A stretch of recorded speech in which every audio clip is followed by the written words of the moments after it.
We cannot pass this resolution saying that Commodore Tariela is correct because he's wrong. If he just simply stated, I love the Philippines, I will fight for our territory, I'll fight for our sovereignty rights, I will do my duty, but sorry, dahil uminit ulo ko, nilabas ko to, pero hindi official yan. Tapos tayo. We beg to disagree, Mr. President, that Mr. Commodore Tariela is mistaken. So- we would not have put this resolution and authored it if we felt See, Mr. so Tariela. that's what I want to elicit. So the authors of this resolution is saying, pwede. So kung ang official ng presidente is to have certain decorum sa presidente ng China, pwede yung isang general hindi sumunod. Ang sa kanya, bastusin natin yung Pangulo Mr. ng isang President, bansa. that is his interpretation? No. Bastos yun. No, that is your interpretation. No. So if I ask them well, now... Mr. President, we beg to disagree. Can you show the slide? Mr. ulit? President, we beg Mr. to disagree. President, The Department of National Mr. President, Defense tignan niyo naman po.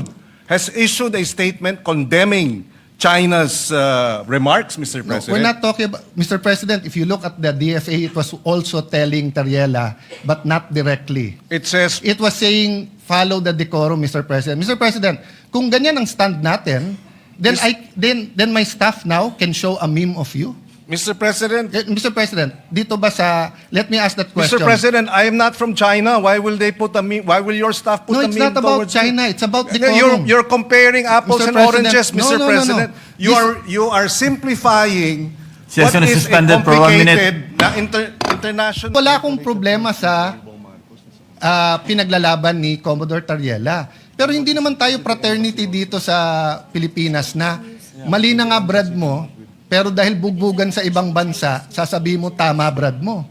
Mali eh. Mali. I don't propose a resolution, but the guy should apologize and just say na, tama pinaglalaban ko, pero mali na ginawa kong ganyan. Now, if he wants to do that, he resigns his commission.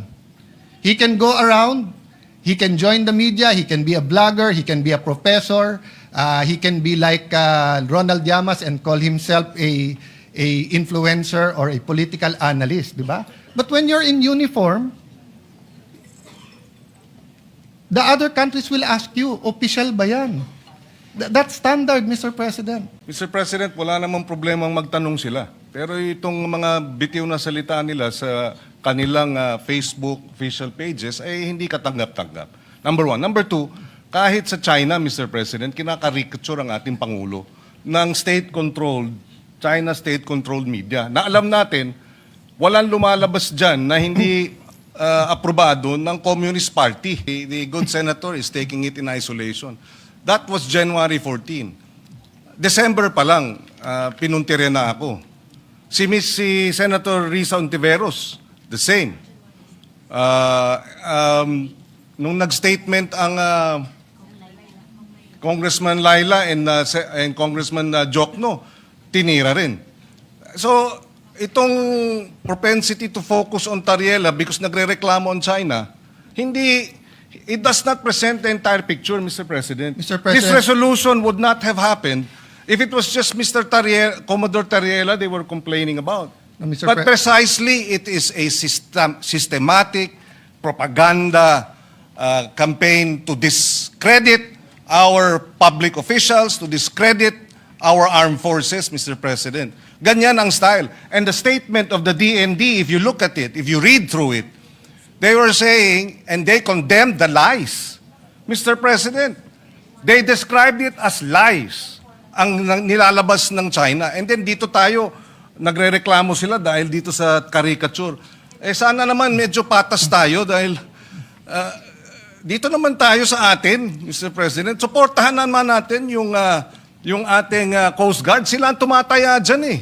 At suportahan natin ang DND at ang ating men in uniform. Yun ang ating Mr. President. kagustuhan para maipasa itong resolusyon na ito that we stand behind our men in uniform. We oppose and we condemn the lies, the disinformation, and the maligning being undertaken by China against the senators, against congressmen, against our men in uniform. Mr. President, ganun lang kasimple ito. Hindi na dapat pinahaba pa at pinatatagal pa to, Mr. President. So I take offense, sasabihin, dito naman kayo sa amin. Protektahan nyo naman Coast Guard. Kailan namin hindi protektahan ng Coast Guard, Mr. President?